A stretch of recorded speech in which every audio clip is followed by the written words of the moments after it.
E aí, povo de Deus, graça e paz. Se liga nessa história aí, meus queridos. Quando o anjo do Senhor chegou em José e falou para ele: José, pega a Maria e pega o menino Jesus e desce para o Egito.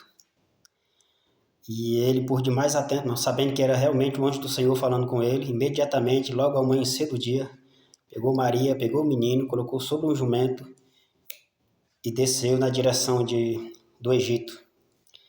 E o anjo do Senhor ordenou para ele que fosse por um caminho perigoso, um caminho bastante perigoso.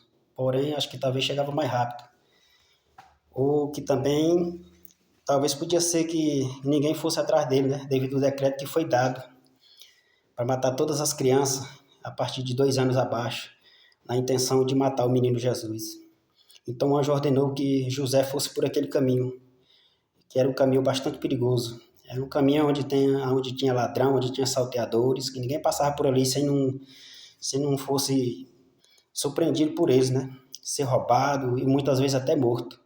Mas foi exatamente aquele caminho que o anjo do Senhor enviou José que fosse para o Egito por aquele caminho. E o nome desse caminho chamava-se A Sombra do Vale da Morte, porque era um caminho realmente muito perigoso. Eu sei que José desceu nesse caminho e foi nessa direção para lá e desceu por esse vale da sombra da morte. Não demorou muito, irmão, foi poucas horas de viagem. Eles foram cercados por um bando de ladrão.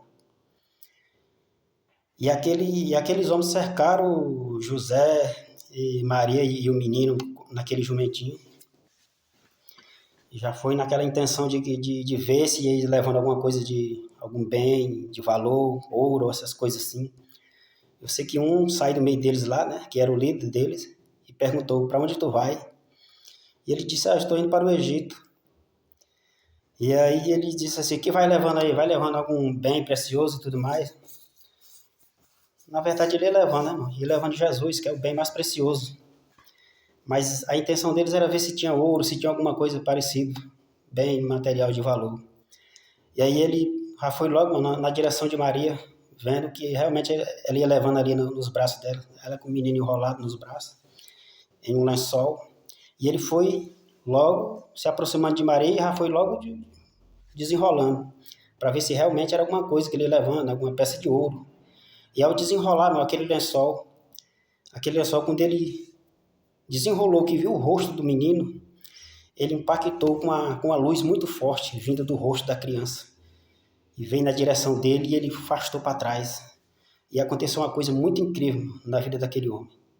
Ele ficou pasmo com aquela situação que aconteceu ali, com aquele movimento ali, com tudo que aconteceu ali. Ele vendo o rostinho daquele menino, aquele brilho, aquele reflexo poderoso veio na direção dele.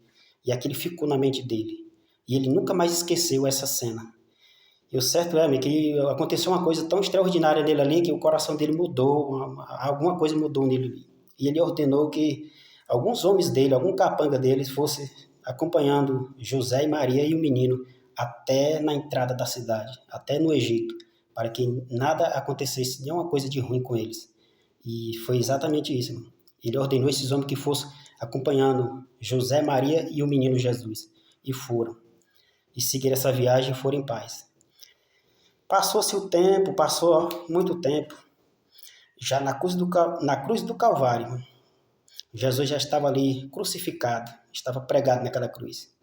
E adivinha quem estava do lado ali dele? O ladrão à sua direita. Pois é. Era exatamente esse mesmo ladrão que roubou, que tentou roubar ele antes, há 30 anos atrás, mais ou menos. E esse homem, ele orava para Jesus e ele via o reflexo, o rostinho daquele menino, o rostinho daquela criança que ele vê que ficou na mente dele há 30 anos atrás, mais ou menos. E ele olhava para Jesus e ele via o mesmo rostinho daquela criança, era o mesmo rosto de Jesus, daquele homem que estava ali crucificado.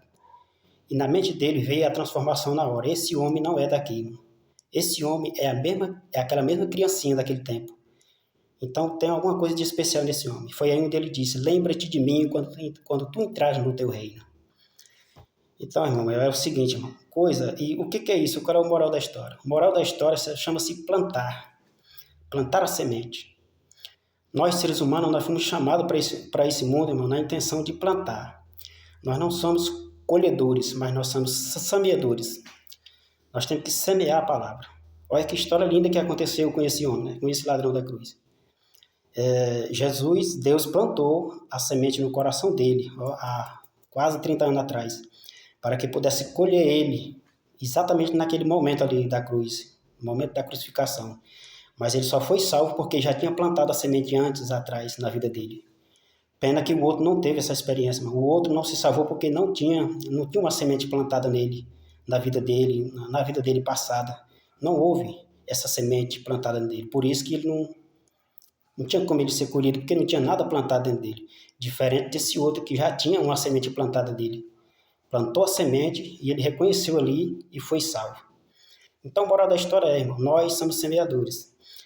Muitas pessoas se preocupam aí porque às vezes pregam em algum lugar e às vezes as almas não se convertem. Muitos pregadores, missionários, pessoas que andam no campo aí e leva a palavra, leva a pregação e muitas vezes fica meio triste porque nenhuma alma se levanta, nenhuma alma se converte. Mas uma coisa eu digo, isso não é papel nosso.